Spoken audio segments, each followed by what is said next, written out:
Welcome back. It is an absolute beautiful morning up here in the mountains, and I'm headed over to San Jose to look at a motorcycle and some tools.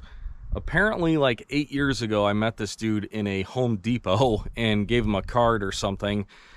He randomly hit me up a month or so ago, and he said he's getting older and is ready to sell some stuff because he doesn't want his wife to get stuck with a whole bunch of stuff in case something happens to him. So we're hopped in the truck, got a ramp, pocket full of dead presidents. Let's go see if we can buy some stuff, I guess. But yeah, how beautiful is it up here? We are on Bear Creek Road, coming out of Boulder Creek, California, heading into Los Gatos. I don't know where the line is. It's somewhere up here. But this is the Santa Cruz Mountains, and she's beautiful. All right, guys, well, it took like 4.5 hours, but I got the deal done, and I got a whole truckload of parts. And yeah, we're in San Jose. You can tell by all the beautiful artwork. Beautiful artwork everywhere. A lot of spray painting. Tons of traffic, but thankfully not where we're going. So we got to stop by Santa Clara Cycle Accessories real quick and grab some money, and then get back over in the mountains where we belong. Oh, I got the old Hell Kitty. Meow. Probably stolen. Look where we're at, folks. Look where we're at. It's the ghetto. No sirens, no gunshots, and no graffiti. You know what that means. We're home. Back in the mountains.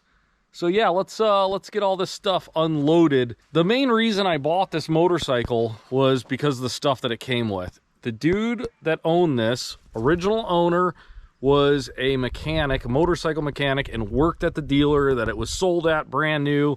Like I said, he's the original owner, so he bought it. And he had a bunch of specialty tools. Some stuff I don't think that is sold to the public from Yamaha, and some stuff that is just stuff I don't have. But he just went nuts, and next thing I know, he's pulling out books and all kinds of stuff to give me. So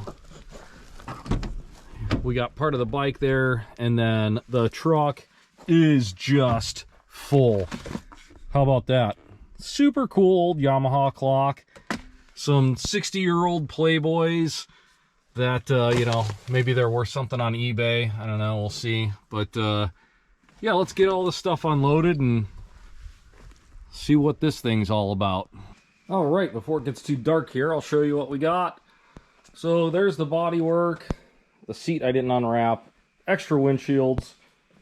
But what I'm really excited about is a lot of these tools. So like I said, the original owner was a master tech at GP Sports in San Jose, California. And this guy right here, this is a specialty tool that you can use to test spark plugs and coils. And I'm really looking forward to figuring out all of what it does. But it's super neat. Cool clock.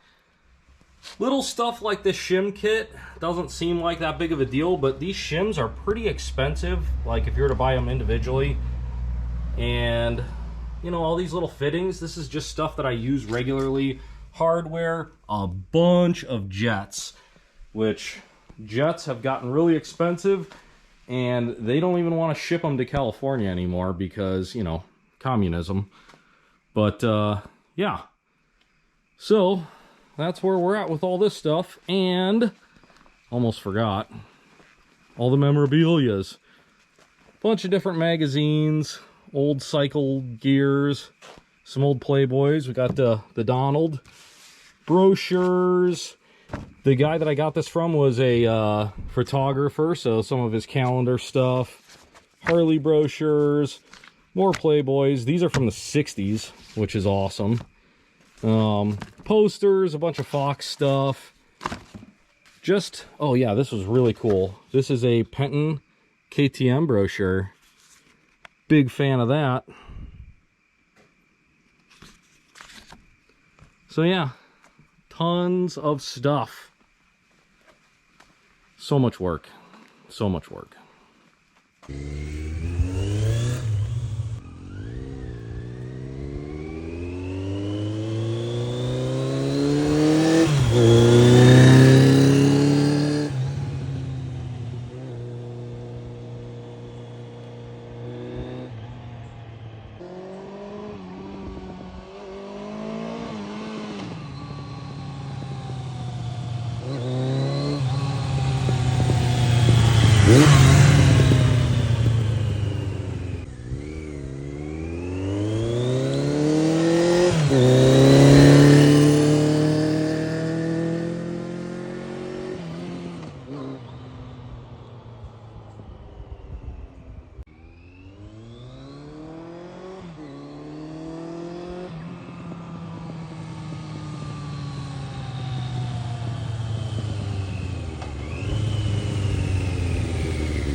All right, guys, the thing's kind of smoky, so we took the exhaust off, thinking that there's a bunch of oil in it.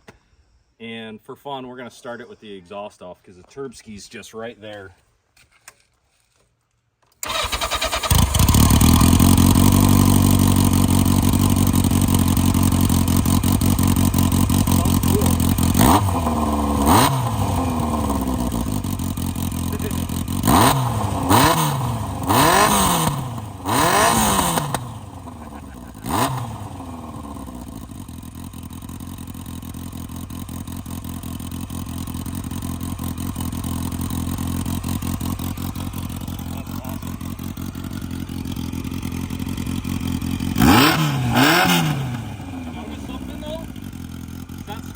Yeah. So the smoke must be coming from this, right? There must be oil in the packing. Yeah.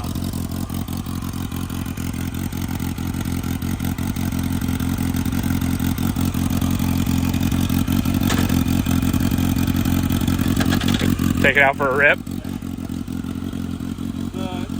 The bad thing about riding it is it doesn't really have brakes. Oh, are they bad? They work 20%, they need clutch.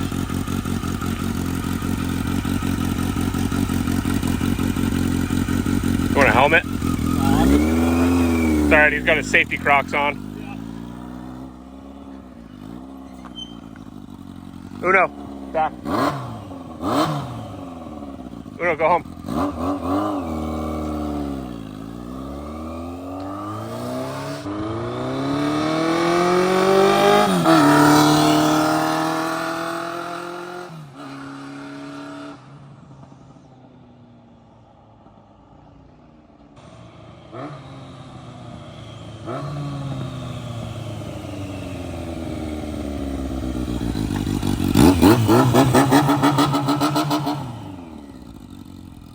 Alright guys, so that's going to be a wrap for the Turbo Seca.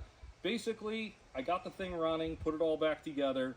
It was smoking like a chimney, and I was like concerned that the turbo was smoked or the engine was bad. But the guy that I got it from, he stored it without the spark plugs in it, and he was putting that mystery oil down in the cylinder. So I think it was a combination of that, and the exhaust just has a ton of oil in it because we took the exhaust off of it, ran it, no smoke. I even took it for a ride, no smoke at all.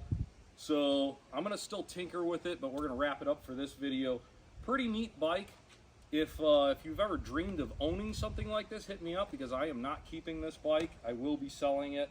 It's just, you know, it was doing no good sitting in a garage disassembled for the last 12 years or however long it's been. So my goal is to just get this thing to the point where somebody can take it to the next level. As far as it's going to need tires, I might flush the brakes, I might not. It's going to need some brake work. They work, but not all that well.